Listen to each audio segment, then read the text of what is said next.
I didn't mute, so you can hear me, but I'm gonna mute now. Thanks, Mary.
Can you hear me?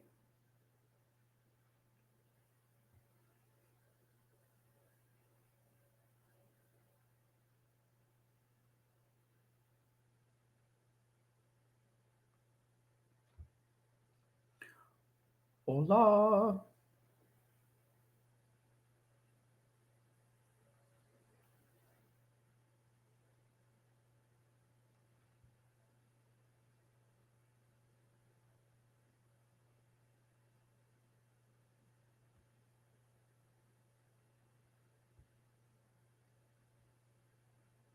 I'm gonna go this way, but I'm gonna keep it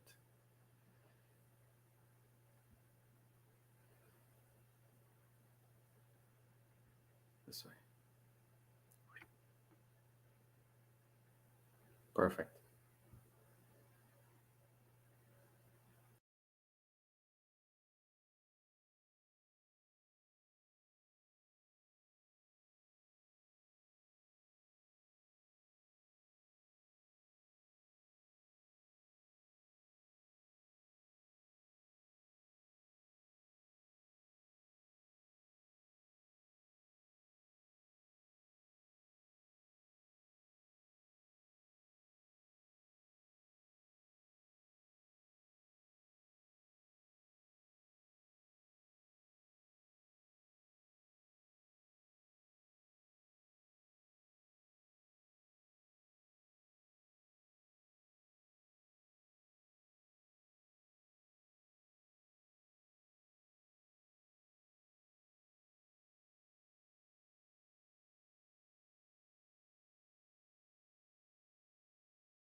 All right. Welcome. Welcome, welcome, welcome. Finally got this to go. I'm going to try and do this on multiple screens because there's a little bit of a lag. So I've got a few things going on here, so I can keep track of everything that's going on. I'm Steve Karagioules. This is my LinkedIn Live.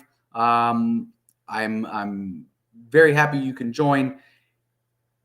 This is all about how to turn your low performing employees into star employees. And based on the response that I got for the invitations, I know this is a topic. Let me open up the chat here so I can see. So you can catch me. You're either watching me live now on LinkedIn or you are watching live on YouTube. Either way, it's good. I can see you in chat. So if you've got any messages, please put them in the chat. Be happy to answer any questions as we're going. There'll also be some time at the end to answer your questions. Let me get this going. Start recruit. Let's see. No, don't want to do that. All right. So this is all about how to turn low performers into star employees. This is an issue that I've seen happen a lot with managers. That when things are going well, it's great, but they just don't know how to turn someone's performance around when it's not going as expected. So that's what we're going to cover today. And so let me tell you a little bit about myself before I go on. That is me. I am Pathfinder. I started a company called Pathfinder Small Business Solutions.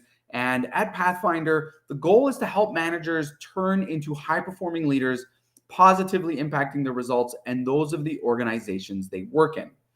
How do I do that? I do that through leadership coaching and training. So either working one-on-one with managers of different levels, or providing leadership training, management training to them in group settings, either online or live in person. I also help managers turn into high-performing leaders through training. And that's either going to be through working with the organization and delivering the material that they have, helping them develop their own material, or consulting them on the training material that they have in order to improve it. I also provide human resources consulting and fractional services. So if you have any HR services, that's this kind of thing that I could do in a fractional setting, or provide you HR consulting to help you navigate the people processes that you have in your organization. And I also do public speaking or motivational speaking for your managers to get them going. So that's a little bit about me. I've done this. I've done leadership and training. I've been an HR director and an operations leader for a little over 20 some years. And I decided to go out on my own and help small businesses and help organizations improve their leaders and improve their results through their leaders. So let's get going. We're talking about poor performance. Before we get into the actual the system that's going to turn around, we need to understand what performance means to business and how poor performance affects your business. So let's start with profitability. How does poor performance affect businesses in terms of profitability? Well, in a number of ways, but here's a stat that should be bone-chilling if you run a business or are a business owner, and that is that every year, U.S. employers lose $1.8 trillion in lost productivity. And now, lost productivity is going to come from a number of reasons. It's not just poor performance, but a big chunk of that, into the hundreds of millions of dollars, that it's costing employers because of poor performance. And more importantly, poor performance doesn't just happen on its own. It happens because the management level above the poor performer, above the performer who's not meeting expectations, does not effectively turn that performance around. The unchecked poor performance also hurts the productive team members. If you're a productive team member, if you've ever been on a team where you're a productive team member and there is another employee on that team, another team member who is not performing to standard and it's allowed to continue, you know what I'm talking about. That's going to hurt your performance. Now, it might not hurt your performance in the role that you're doing, but will affect your psyche, it will affect your motivation. And when we're looking at employment today, where there is an impact on engagement, Well, we have to wonder how much of that is being impacted because a lot of managers don't have the tools. They don't know how to turn poor performance around. How much does unchecked poor performance hurt productive team members? Well, 1 out of 5 people have left the job because of a poor work environment. Now, there are a number of reasons, a number of things that can cause a poor work environment. But the most common is ineffective leadership. Don't believe me? Well, 1 on 2 people quit because of their manager. They quit because their managers are ineffective at leading. 1 out of 2 people. And it's said all the time, people don't quit jobs, they quit managers. Well, it's to the tune of about 50% of people quit managers. So without effective management, good workers suffer. And I'm going to say this, I'm an HR professional. I've got decades of experience in human resources. But this is something that I think we can all agree on. Not everybody's going to say it, but I'm going to put it out there. When we're looking at the workers, we're looking at team members, we're looking at employees, however you want to label them. When we're looking at, and I've been an employee and I am a worker and I'm definitely a team member. When we look at the team members, those that count, the ones that we are most concerned about are the performers, are the people who are putting in and are exchanging the service, the pay for the service they return and are putting in an honest day's work. The people who are not performing, the people who are not coming in and giving their best are kind of coasting. I'm going to use this term a few times. They're Costanzing. They're George Costanzing. Those are not the people that we should be concerned with in terms of taking care of them. We have to lead them to success one way or another, and we're going to get into that. But we do want to concern ourselves with ensuring that our top performers, our performers are the ones we take care of because those are the behaviors, those are the talents, those are the skills, those are the people we want to replicate and multiply. If we don't take care of them, we focus on the low performers, well, that's what's going to replicate. That's what's going to multiply. And that's when we get into a poor work environment where 1 out of 5 people have left a job because of it. So without effective management, good workers suffer. How? Well, for one, they want to perform, but they can't. Why can't they? Well, for a number of reasons. For one of the most common techniques for managers to deal with a poor performer is to delegate the things that they're not getting done away from them towards a performer. If you've ever had this happen to you, give me a thumbs up in the chat. So the performer wants to do their job. They want to get things done, and they get their job done. And they're rewarded with the work of someone else who isn't getting things done. And if for the manager, maybe that's rooted in laziness, or maybe it's just an easy way. It's a way they can count on. They know that Joe over there, we can count on Joe because he gets everything done. And if we delegate John's work over to Joe, we know it'll get it done. John will just have less to do. Well, that's not fair, for one. And for two, like I said, the performer wants to do their work, but now they're being burdened to do more. This is going to lead to frustration. And it's going to lead to what equity theory says, them fixing equity, right? Them finding it. And how are they going to find it? Well, if they're putting more work in and they're getting equal or less, well, they're either going to regulate their inputs, so they're going to fix how much they're putting in order for that to balance, which then means you've lost a good performer, or they're going to talk with their feet. They're going to look to go elsewhere, which means you've also lost a good performer.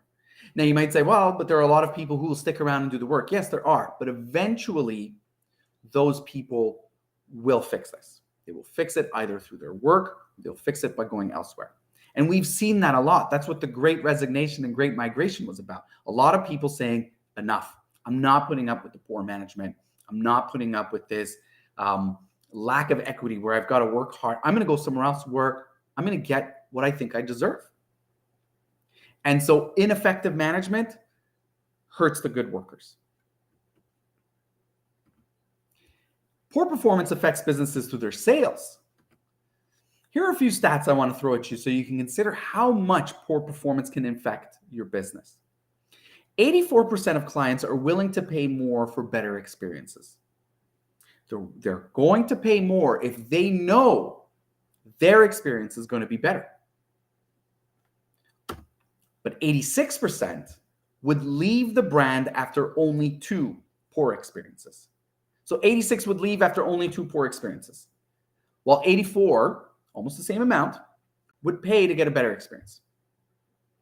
So if you've got poor performers or ineffective management on poor performance, how many customers is that costing you? Now, of course, if customers are leaving, that's going to have an impact on sales. It's going to have an impact on profitability too, because it'll cost you more because you're going to have to constantly be investing on getting new clients. So negative customer interactions, well, like I said, loss of customers, decreased frequency. If you're not sure you're going to have a positive experience, for example, there's a restaurant you like eating at, the service is shoddy at best, but they've got the best poutine. I'm from Montreal. They've got the best poutine. You may still order there, but you might not order there as much. Or maybe you just had enough, because now it's not just the service, but the product also has taken a hit, because poor performance doesn't stay in one area. It eventually consumes the whole business. And so you lose the customers, they decrease frequency, and you lose the revenue in the business. It's going to have increased costs because your marketing is going to have to maintain going after new customers, which is the most expensive way to build sales, is going out and getting new customers. So you're going to have an increase of cost. Just want to double check, make sure that everything is good here. All right. When you do something for the first time, you have to make sure things are working properly. And I'm looking on my phone as well to make sure I'm not getting anybody I know texting me to say things are not working. So that's always a good sign. And that's what I want to make sure that is working, that you're getting the experience. I'm double checking. This is just my nervousness from last week. Just do forgive me. And it's happening now. Perfect. All right.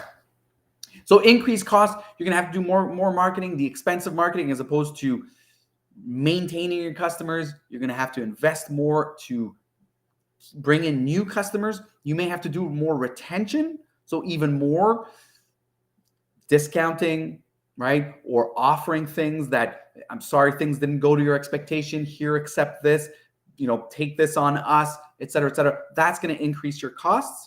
And of course, poor performance, if it comes to any product, if you're producing anything, well, poor performance is likely going to lead to more inventory shrinkage, more waste, increasing your costs, impacting your bottom line. Well, an increased employee turnover. And I think of this, I worked for a long time in the service sector. I know that several of you that I've invited are in the service sector. You know that if you've got employees who are not performing, that's going to lead to upset customers. Nobody enjoys dealing with upset customers. If you're an employee, be it a low performer or a high performer, if you constantly have to deal with upset customers, chances are you're going to find somewhere else to go. That's going to increase your costs. I have another training that there is a 700 time cost. Okay, so it costs 700 times the hourly wage of an employee when you turn over. And that includes loss of productivity, recruiting costs, selection costs, training, mistakes, and so on. So again, and then if you don't have enough staff, well, it's going to be harder to give the customers the service and the product and the speed that they want, further degrading the quality of their interactions, further increasing their concerns and complaints, putting more pressure on employees, further impacting employee turnover. The reality is poor performance is a downward spiral. And it impacts many aspects of the business. And of course, brand damage or reputation damage. If, as a customer, I have a bad experience, we used to say, and this was before the world of social media, that a customer with a good experience will tell two people, and a customer with a bad experience will tell 10. What does that mean today in the era of social media? Well, that can have a huge impact on your brand, on your reputation, if you become known as a place where service is not dependable.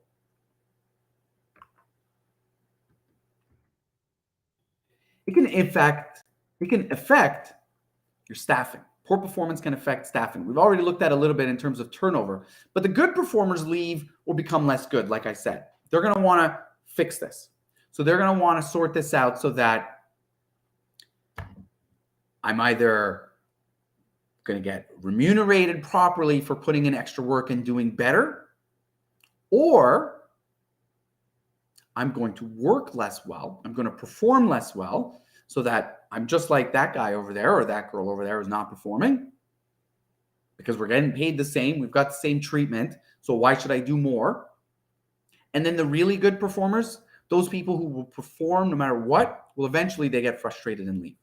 And I know this. I've lived through this experience and I've seen many people. And if you've lived through this experience, please give me a thumbs up or say yes in the chat.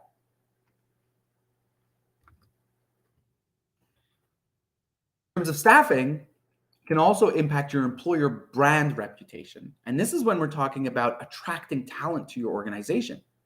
If your organization becomes known as a place where management's not so good, Glassdoor, ever heard of that? Well, that Glassdoor is a site where people rate, and it's usually ex-employees who rate. Now, people will take it with a grain of salt. But if there's a consistency with the ratings that people are giving, especially if they're negative, it's going to be hard to attract top talent. And I say top talent because you can still attract if there's, if the understanding is that to work in an organization, let's say your organization, where there is a manager who is ineffective at dealing with performance, and so a lot of people get away with not doing much, who's that going to attract?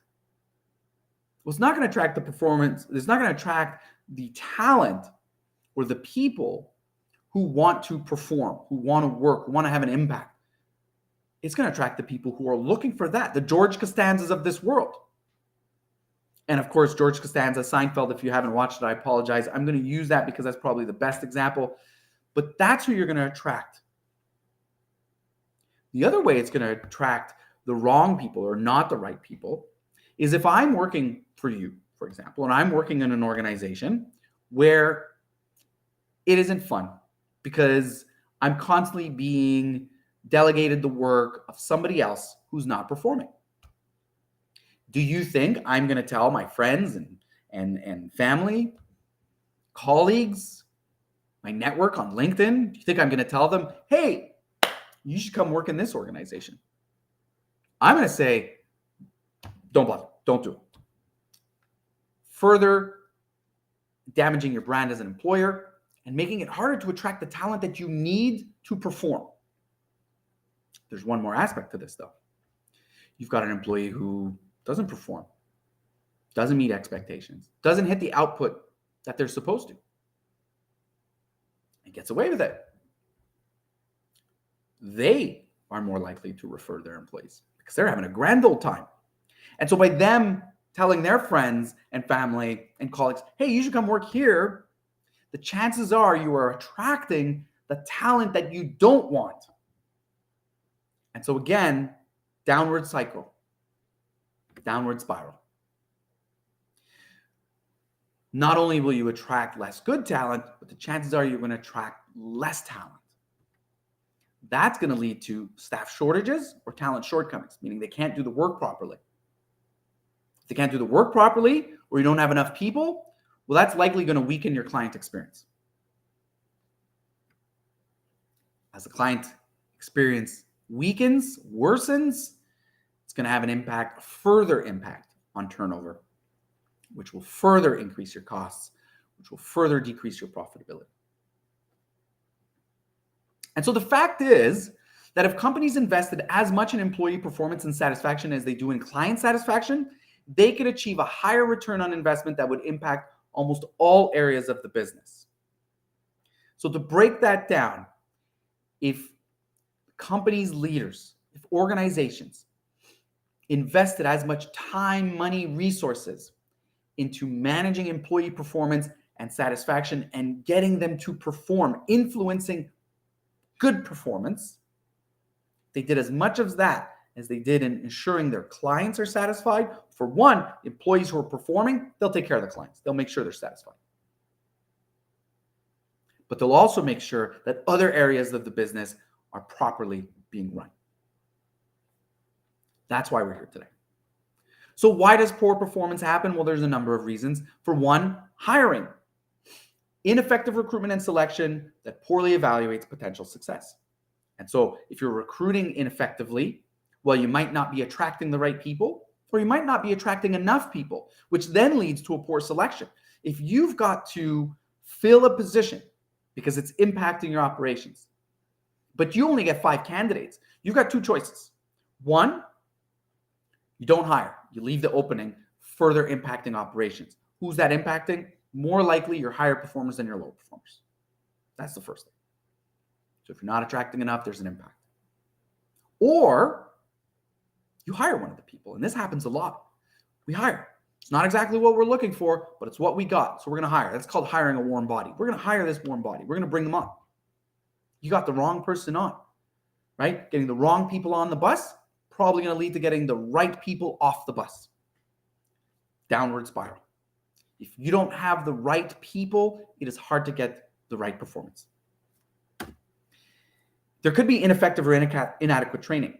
You may have attracted and selected the right people, evaluated them based off of their potential success on the job versus their performance in the interview. Your managers know how to do that, which most don't. But your managers made the right choice. They brought the right people on. But then their onboarding and their orientation and their initial training to understand how things work in the company was not done effectively. There were things missed. I have an example. I worked in a company where I walked in my first day.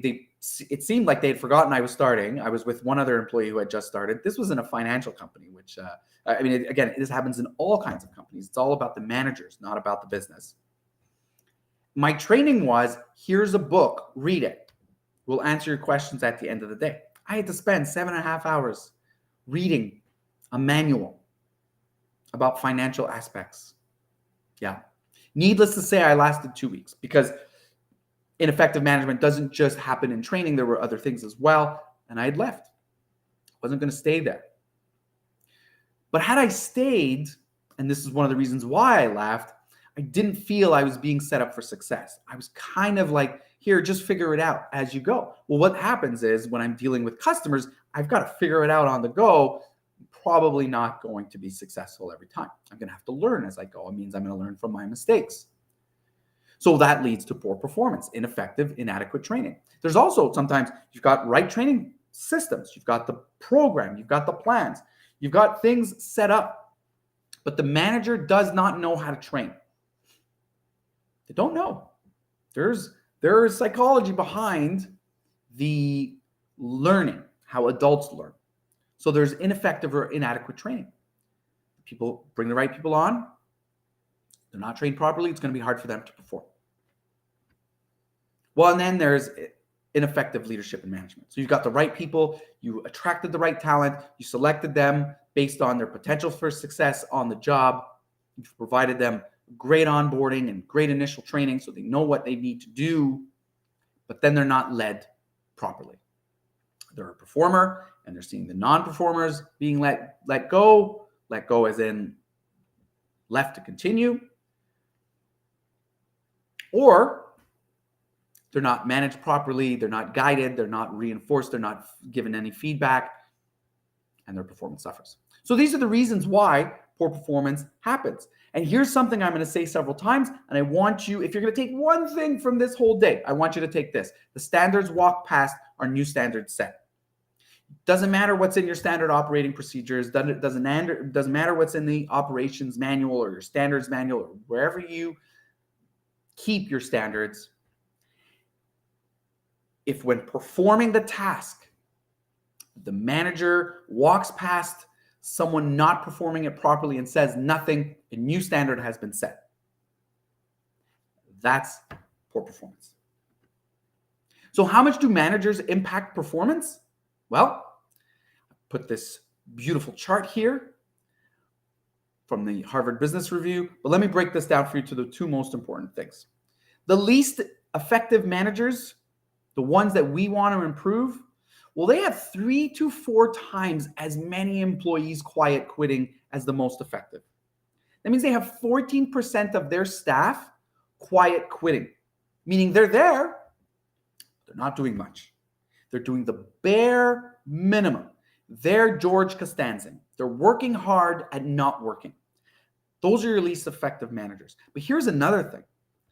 They've only got 20% of their staff that are willing to give an extra effort. So when those managers say, I can't do anything because if I get rid of this person, I've got nobody else who's going to pitch in, that's an ineffective manager. They haven't built the team. And so by hanging on to the low performer, the better performers have said, I'm not going to do anything extra. Chances are they're already doing more. So they're not going to do even more than that to cover. Well, let's contrast that with the most effective managers. They have 62% of their staff that are willing to put in extra effort. They're engaged. They're part of the team. They're willing to put in more. And only 3% of their staff are quiet quitting. It's a big difference. Now, you might say, well, they still got 3%. Sure. Most managers, however, do not have a team of 100 direct reports. So within there may be a manager who's letting some stuff go. But if they've got 100, that's 3 people. 50, that's 1.5. Below that, you've barely got one person who is not pulling the weight. And I would expect that an effective manager, that's not going to last very long. Because they've got 62% of their team, 62 of that 100, 31 of those 50 employees, depending on the size of their team, who will cover if it means, hey, we've got to make a replacement here on the team because this person is not pulling their weight. But the ineffective manager can't do that because they've allowed that poor performance to continue. And so they've got more people who have said, wow, poor performance, it's fine. We can get away with it. We will also quiet quit, 14%. And the performers, well, they're not going to do more. And so they're not going to cover. So when managers are inconsistent on performance, they cite a number of reasons. And the first one is they lack company support. And I've seen this. I know it where there are managers who want to do the right thing, but the company is an environment. The nice environment being, no, we don't need to fire someone.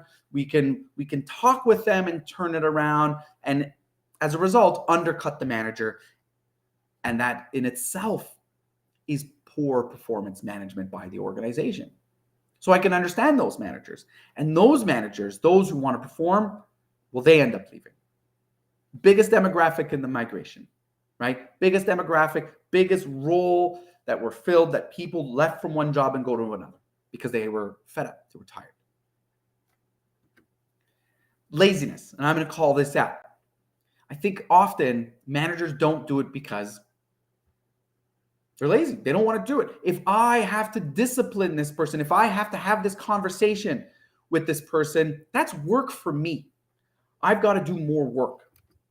If I have to do more work versus if I don't say anything, well, no difference. And it may be because the expectations on that manager are not being set properly. We're going to touch on this later when it comes to implementing the system. Staff shortages. They'll say, I can't get rid of or I can't discipline because I'm afraid that if I do have that conversation with them, I'm already short-staffed. I'll be even further short-staffed. And so they've become hostage to the situation. And by not doing anything about it, it's a downward spiral. They become more and more hostage to the situation of poor performance and a situation of staff shortage. Remember what I said, recruiting. Recruiting is part of the problem of poor performance. And I worked for a long time in food service where turnover is extremely high. If you don't have good recruiting that's filling the funnel with new people coming in, well, definitely managers are going to be afraid because they're responsible for the results of the team. The problem comes with the longer that goes on, the more that that's what takes over, and the culture of that organization becomes like pulling teeth to get good performance, right? The good managers, they're not going to stick around because they can get more done elsewhere. The good employees are not going to stick around. And what takes over are the low performers, the people who basically need to be begged to do the bare minimum. And so staff shortage is another reason. But again, that's not a good one in most cases. It's because, hey, I've got staff shortages. If I do it, I've got nobody to cover. And as we saw with ineffective managers, they've got nobody to cover because they've allowed this to go on, and the people, they've done enough. They don't want to do more. A big reason is that managers actually don't know how to correct performance properly. It's often a confrontation. In the course that I teach in the Pathfinder Leadership Training Program, this is a full course, I talk about many of the methods that are used by the managers in managing performance currently before they learn the positive performance system. And that is, one of them is the see and slide. They see something, they know it's not right, but they slide on by because they don't want to deal with it. Another one is, I let it pass until I've had enough and then I explode. And neither of those are going to be good. See and slide, well, that's setting a new standard. And the letting it go until I've had enough, well, that's not good because there is a chance that the employee actually didn't know that they were doing anything wrong. So when they approach it in a very heavy-handed way or an emotional way because they're angry, they've damaged the relationship and caused another issue in the performance of that employee. And so most managers, or a lot of managers, don't know how to effectively manage performance. They don't know how to correct it. And so they avoid it. Or when they do it ineffectively. Many managers haven't been trained in leadership, and this goes along the same lines of that. Many managers are promoted because they're efficient in their jobs. They're good at what they do. They understand the job. They've been here for a long time. So let's promote them. But they're not actually trained to become a manager. They're not actually trained to lead other people. Let's be clear here. I'm talking about leadership, which is the art of influencing others towards a common objective. We're trying to influence people, not just have authority over them. And so 58% of managers have never been trained in leadership. And I say this over and over and over again because it is a shocking statistic. It is no wonder that many of them don't know how to manage performance effectively. They've never been trained in it. And that's what Pathfinder does. Like I said, 58% of managers. So what is leadership? Well, to be clear, leaders are not born. Effective leaders are created through training and development. Can some people have certain characteristics more than others? Absolutely. Just like some people can be better, just innately better in some sports than others, or some skills than others. I can't paint. Some people are born better painters than I can paint at my age today. It is a skill. Leadership is a skill. And like any other skill, you can improve it through training and development. I mentioned this just before. It is important to understand that influential leadership beats positional leadership every day. That means that the ability to influence someone, to get them to commit to something versus getting their compliance is much more effective. If we get someone to do something because they want to do it, because they're engaged and committed, they will do a much better job than they're doing it because they have to. But if a manager doesn't know how to influence because they've never been trained in leadership, they're going to rely on their authoritative power. They're going to rely on the positional leadership. And they may get people to do stuff, but it's going to be a commitment. It's going to be compliance. And they will be doing what they need to do to check the box and get it done. Leadership is not easy to teach because it is subjective and is contingent. It's different. It's an art after all, but it can still be developed. And that's why, one leadership course is not going, it might have a slight impact, but it's not going to change behaviors. It takes several courses, it takes time. And while it can never be perfective, leadership can be improved. And that's why we say effective leaders are always developing, whether it's through taking courses like the Pathfinder training, whether it's following podcasts, whether it's reading books, or whether it's attending live sessions like this one today. We can improve by continuing to learn, continuing to expose ourselves to new information, and to keep ourselves open and to understand that we'll never be perfect at leadership, partly because it is subjective and contingent, but it is also changing with society. Leadership, however, is more important today than ever before.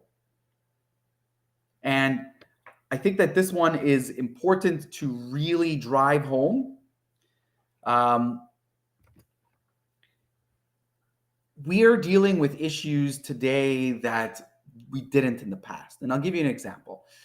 In the past, people got a job in a company and could stay there their whole career. And it still does happen occasionally, but not that much. Now, that's not a leadership issue in itself, but it does paint the picture of how important the leader is. If you have somebody who's in a role for 20-something years and year on year, the company grows because the economy is growing at that rate, leadership is a little bit less important because the person working says, I stay here, I've got a retirement at the end, I'm growing every year, my salary's going up because the company's growing, everything's great. Companies don't work that way anymore. They cannot guarantee their growth. And so people leave, people get laid off, people change careers. And so the leader's role to get people engaged, to get them firing on all cylinders, get the team all rowing in the same direction is that much more important. And I heard something, I believe it was yesterday, that said, we are now in a time of crisis. And it's not to say that this is a crisis right now, but we are going to go from crisis to crisis. And I'll give you an example. The pandemic was a crisis. And it took creativity, it took leadership, to just not have another word better than that, to be able to navigate it. And the companies that had the strongest leaders, the most visionary and creative leaders, kept their people, kept them productive, and kept going forward. And those that didn't struggled, lost people, lost revenues, lost profits. Climate crisis, a recession or not, a labor crisis. These are all crises that we are going to have to deal with, and the quality of the leadership that we have in our organizations is going to help us navigate it. I saw that there are a few comments. Thanks, Marcus.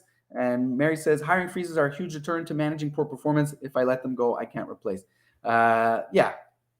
And that is a real, and that's an example of, like I said before, it's one of the top cited reasons as to why managers won't do the disciplinary, except as we're going to see with the positive performance system, it should not keep managers, because if you do it properly and your timing is right, you can get people to perform. So one of the biggest areas of improvement for most managers, obviously the reason why we're here today, is effectively leading performance when it doesn't meet expectations. What do you do when somebody's performing? Great, just keep going. What happens when somebody doesn't meet expectations? That's where a lot of managers, it's their biggest area of improvement, and that's something that I do, that I teach, and we're going to look at today. So take a swig of coffee here. All right. What is positive performance leadership? Well, there are 5 things that you need to understand with positive performance leadership. The first thing is that it supports the belief that employees are partners. They are partners in the success. So they're partners in their success. They're not alone, but they're partners. But they're also partners in the success of the team. So what does that mean? Well, their manager, their leader, the organization is a partner in their success and also a success in the team. Positive performance leadership focuses on solving the problem and preserving the relationship.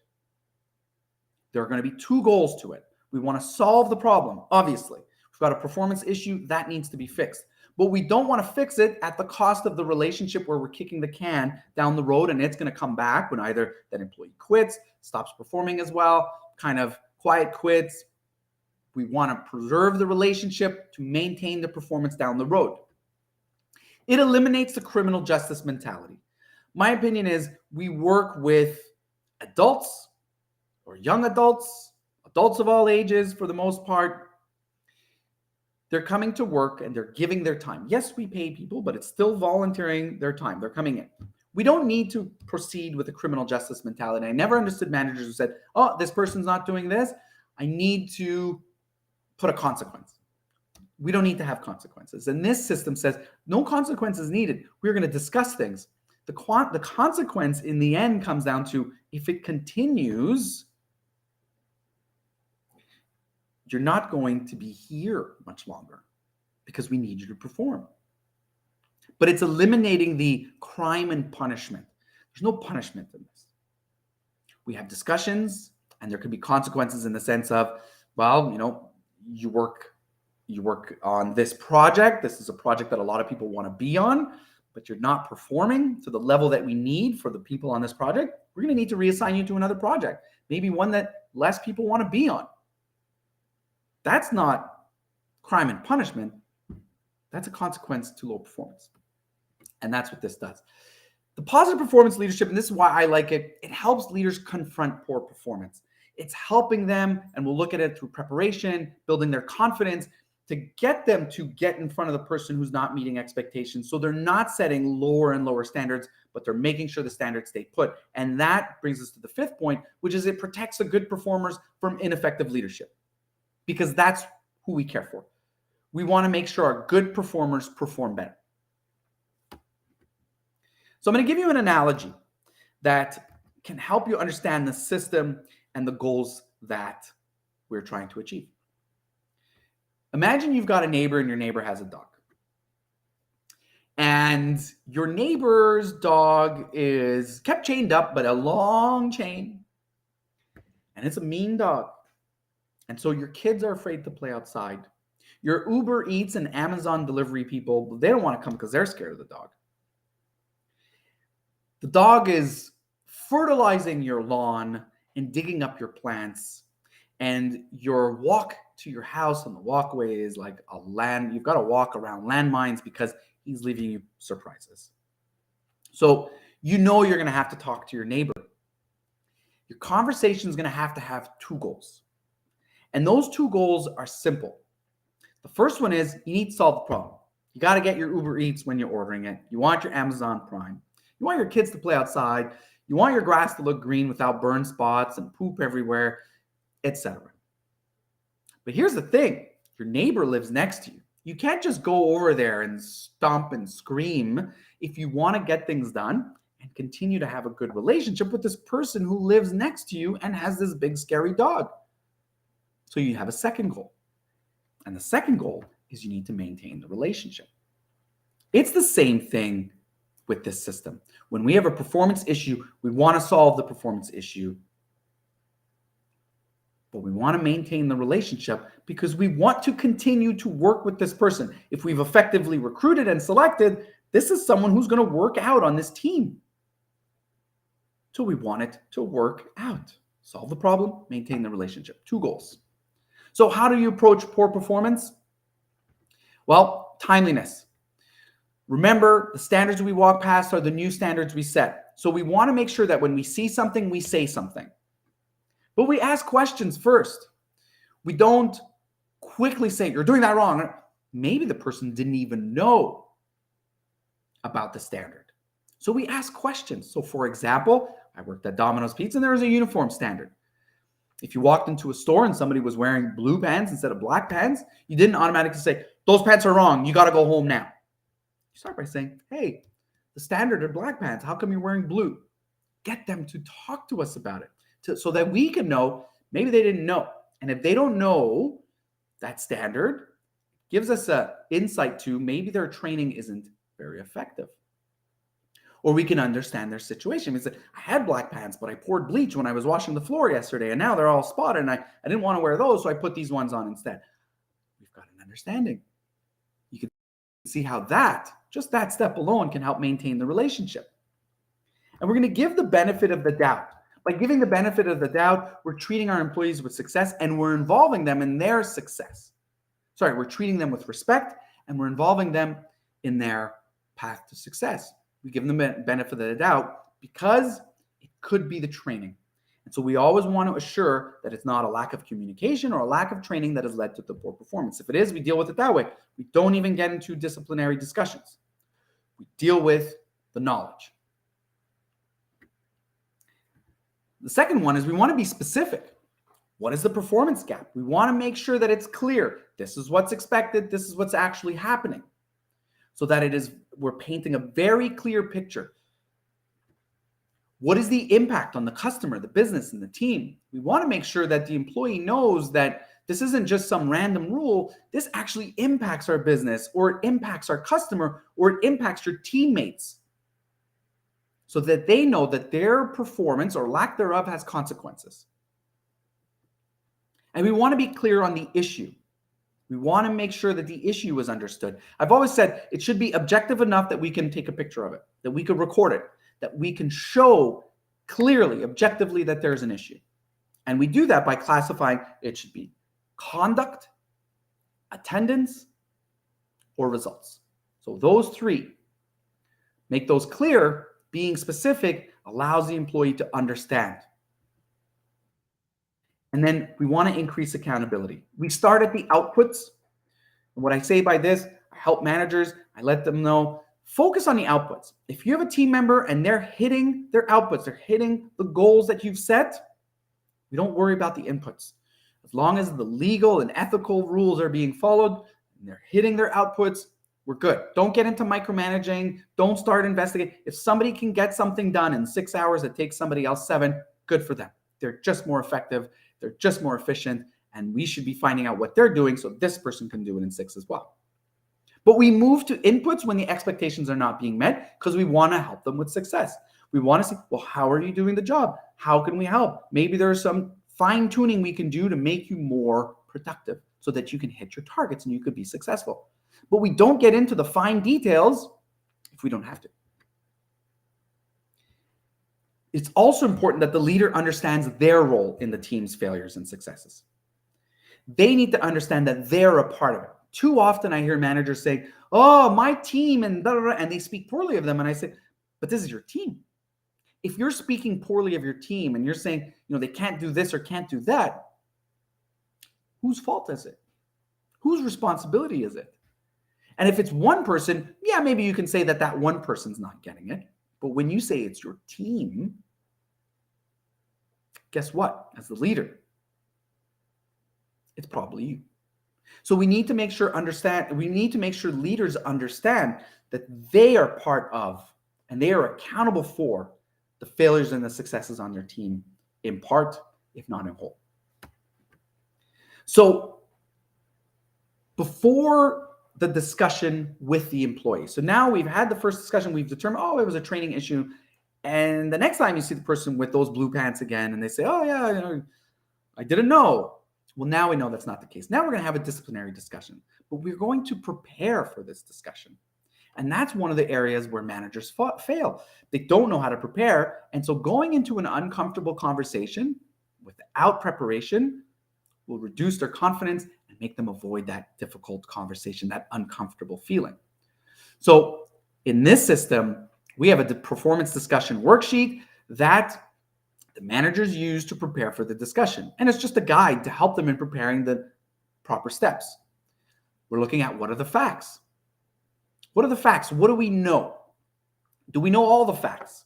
And so it's going to be important for us to figure out all the facts. And the one fact we often miss as managers is involving the team member to get their side. We want to understand their side because maybe there's an explanation. Doesn't excuse necessarily the poor performance, but understanding their paradigm, understanding their vantage point can help us in resolving the problem. It can definitely help us in maintaining the relationship. We're going to talk about the actual versus the expected performance. Here's what you're expected to do. Here's what you're doing. Here's the gap. We're going to prepare good business reasons why the issue must be resolved. Now, we don't get into them, we prepare them because we're trying to seek agreement just by going over the performance gap. But if they don't agree that there's an issue and they don't agree that it should be corrected, well, we get into well, here's the impact on the team, the customer, and the business. And here are the good business reasons why we need to have this resolved. If they still don't agree, well, again, this is all the stuff we prepare for just in case. If they still don't agree, well, now we're going to talk about logical consequences if the performance doesn't improve. If it continues to fall short, well, what are we going to do? Well, here are the steps, and we're going to get into that all the way up to and including termination if we have to. We're going to be ready to discuss those if the employee doesn't agree that there's an actual performance issue. Remember that proper preparation prevents poor performance. And so that's what we're doing by having this. We're helping our managers prevent poor performance through preparation.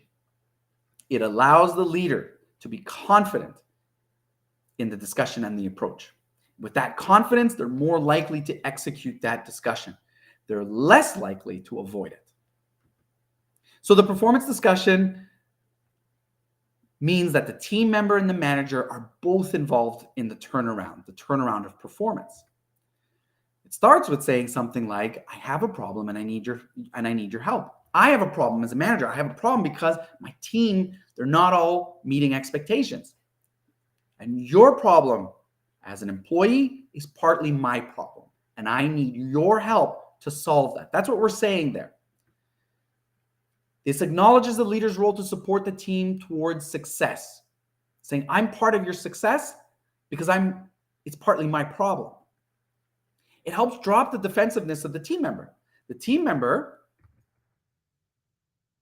I need your help. How can I help you? Right? It's no longer, you've got a problem. It's, I have a problem. I need your help to resolve it. And we do. And so we're going to drop defensiveness because people are always willing to help. We're going to discuss the performance gap. Like I said, what is the expected? What is the actual performance? But instead of just saying, here's the expected, here's the actual, here's how you fix it, remember, like I said before, we ask questions. We get them to tell us about it. I remember I did this. I've used this system for well over 20 years. And I remember when I was a store manager, this is how far back it goes, I had an employee who was really good, and then he started showing up late. He was supposed to start at 5, wasn't showing up at 5 anymore. Was showing up at 5:08, 5:10. And when you work in food service, timing is important. So instead of just saying, you're late, you better show up at 5. I had this. I said, hey, you're supposed to start at 5, but I've noticed the last couple of days you've showed up a little late. The first time I get it, sometimes people are like, because of traffic, but now it's the third time in a row. What's going on? He explained to me how, because of new responsibilities at his other job, it was harder for him to leave on time to get to this job on time. Well, the solution was simple.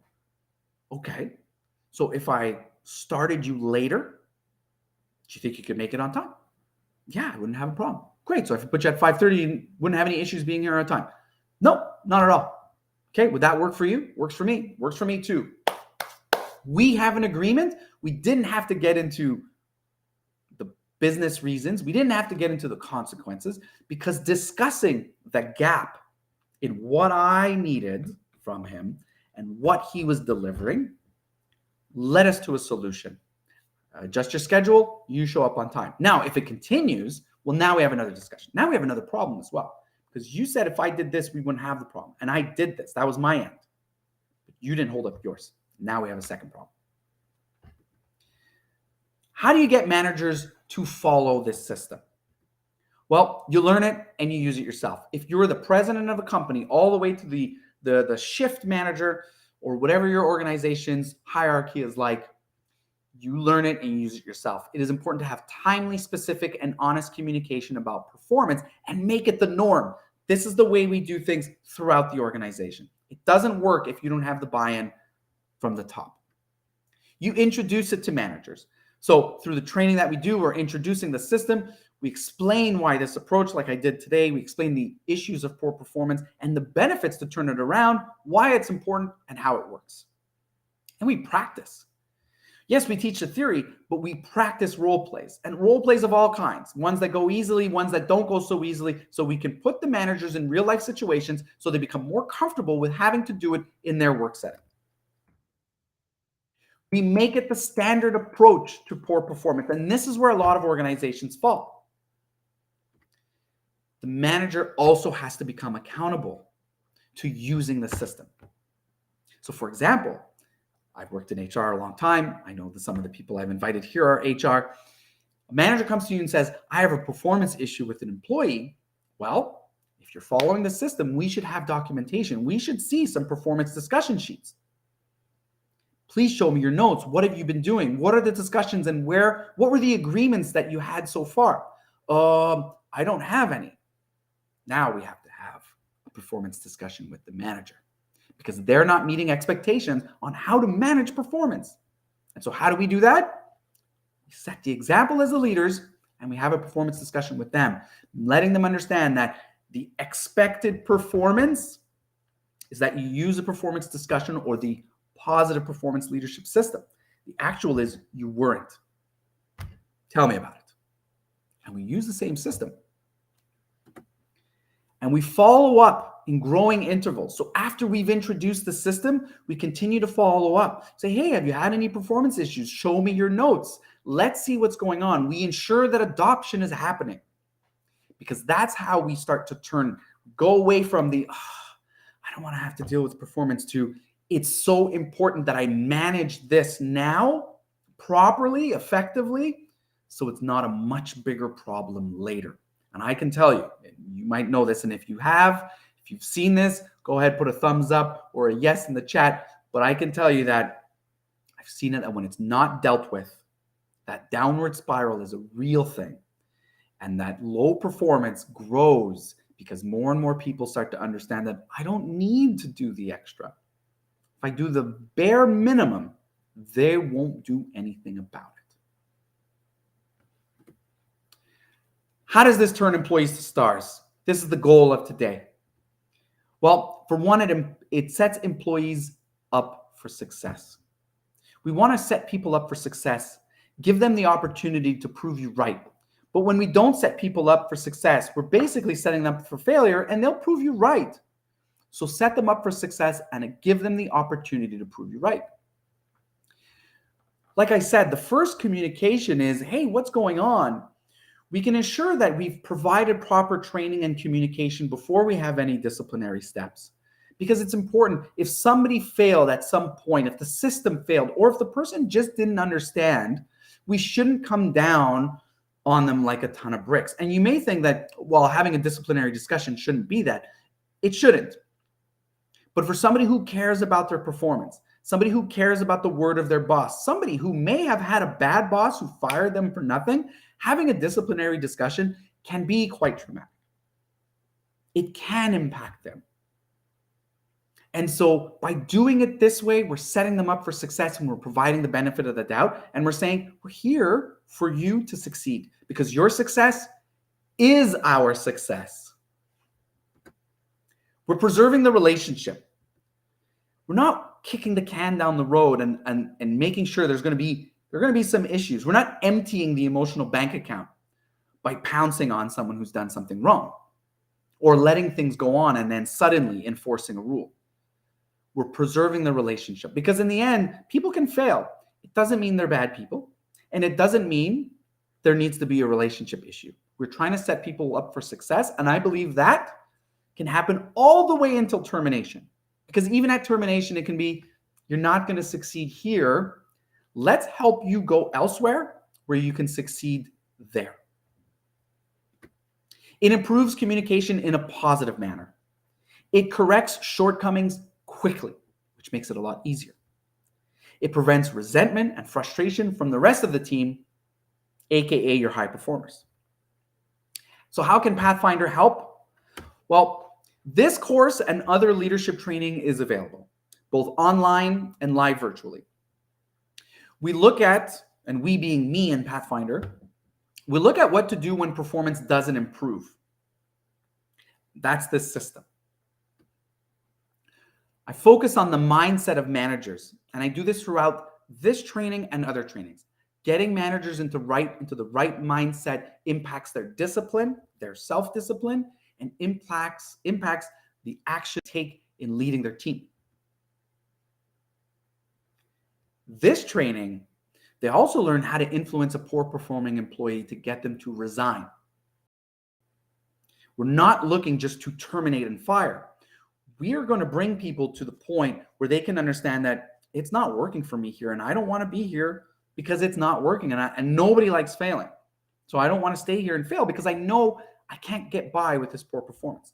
So we're going to influence the poor performing employee to resign if they can't correct, if they can't improve, if they can't succeed. We use the performance discussion worksheet, which is a guide which helps managers go step by step in preparing for the discussions that they're going to have. And then, of course, like I mentioned, it's a lot about role plays. It's getting managers into safe environment, but getting them into the situations where they're going to be confronted with the things that they will face on the job, but doing it in a safe setting where if they make a mistake, okay, let's learn from it. It's a learning environment.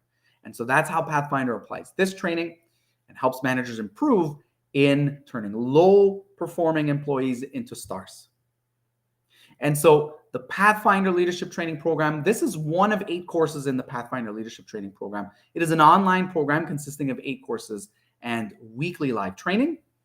The courses are goals and planning, so it helps managers set up their goals and create their action plans.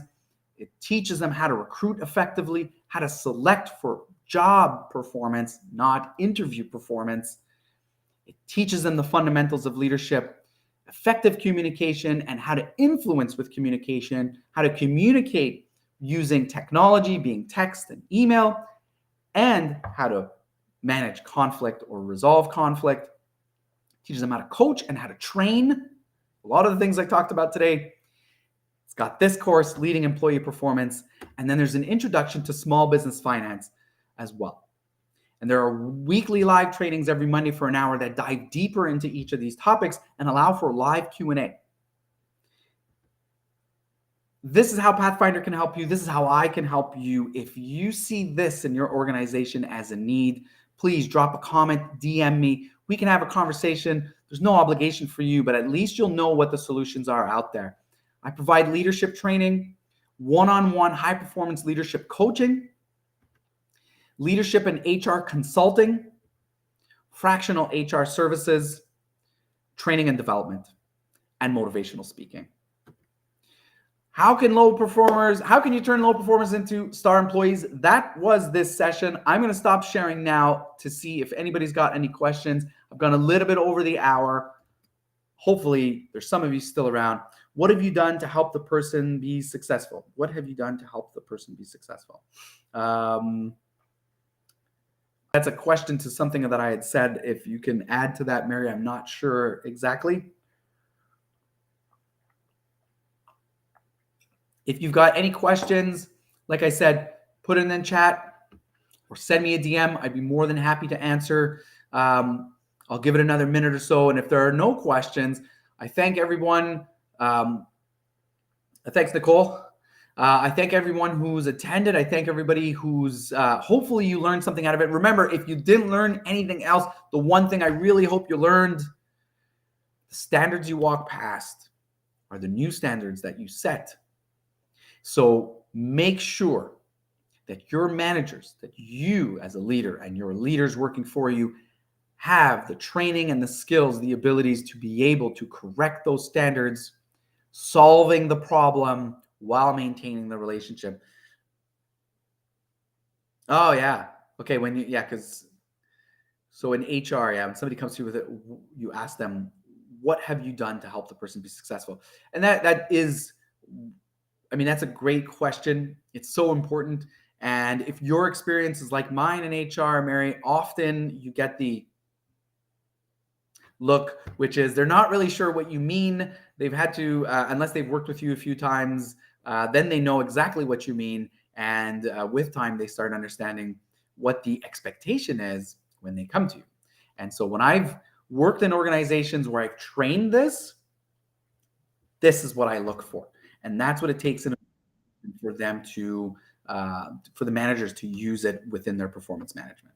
So it is 1:05, gone a little bit over. I appreciate everybody who's here. I appreciate that you stuck around, if you stuck around, or that you participated. I hope you got something out of it. Like I said, comment or DM me if you've got any questions. We're doing it again. That was a lot of fun. I hope you enjoyed it too. And happy Tuesday. Have a great one. We'll talk again soon.